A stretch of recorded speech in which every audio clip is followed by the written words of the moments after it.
Janoy Shaw. Good afternoon, sir. Good afternoon. You're charged with parking 8 feet from a fire hydrant. It's $100 now, Your Honor. Take a look at the first one.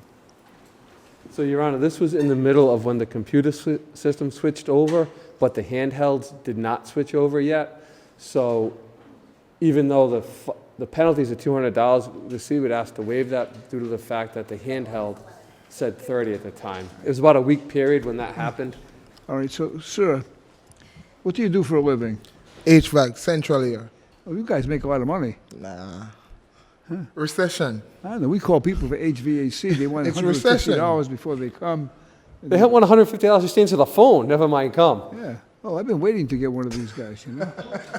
Can you do something in here? Yeah, the air conditioning's been down in this room for a long time. Oof. Can you help us out? Once Yeah, the he's price edgy. is right. He wants a quid pro quo. Nah, we have a ladder truck. We'll just shoot you right up there with the fire. No truck. It's all problem. I good. can give a look at the system up top.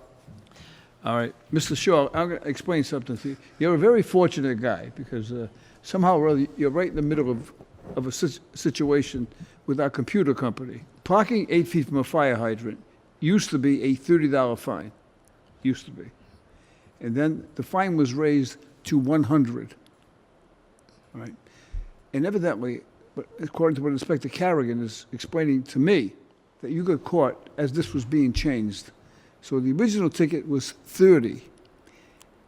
And then, before the 14 days was up, the fine was raised to 100. So you didn't pay the original $30. So then they added a $100 fine, right? Yeah. Because you didn't pay it within 14 days. And then they added another $100 fine because it wasn't paid in 28 days.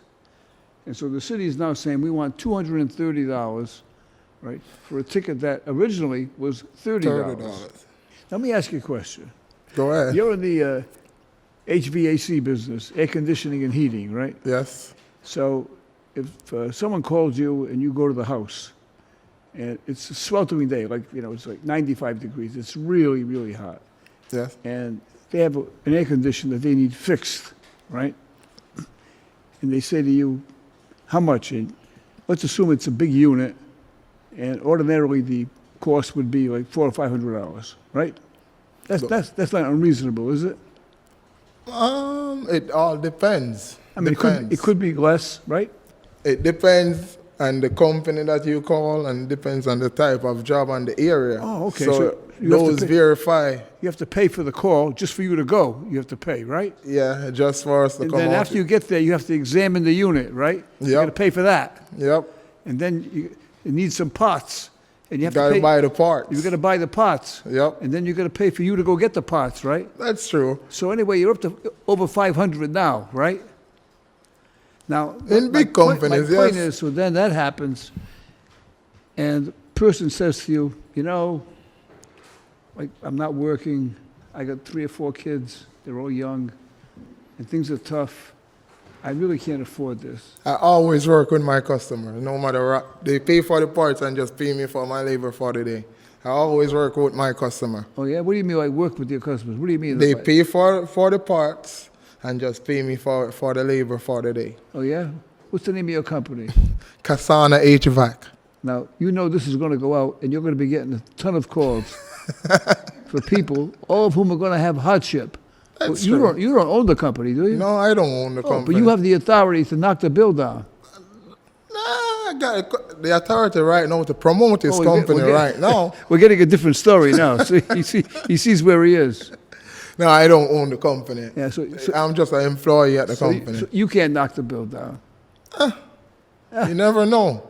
But I'm just curious, because my mind is wondering. I mean, you seem to be very pleasant and probably you're very competent. And you appear to be very, you know, understanding and compassionate, Yeah. you know, charitable. You seem to be all of those things. So just tell me the biggest break you ever gave anyone. Give a lot of break. Not a lot. A lot could be anything. A lot could be like $10. A lot could be $1,000. Yeah, I gave $1,000 breaks on jobs such as those. You've given $1,000 breaks? Yeah. I work with, that's why I told you. When they call me for a side job, I work with my customers. always work with the customer. Because listen, he or she gonna tell his or her friend, and you're gonna get more job. Yeah. So always work with your customer. That's a good business habit, to work with the customer. But you're not answering my question. When you give somebody a break, is that when you do something on the side personally? Or is Yeah, it with personally. oh, okay. Personally. Not through the company. Nah, So you do side jobs. side job. The company price is already set. I just go out and do my job for the company. Oh, I see. But So personally on the side, if you call me, on the side. always work with them. All right, Mr. Shaw, it's going to cost you the original fine of $30. I appreciate it. All right, and this is not on the side. Nah, This is for the city. for the city. Tiff, on the side.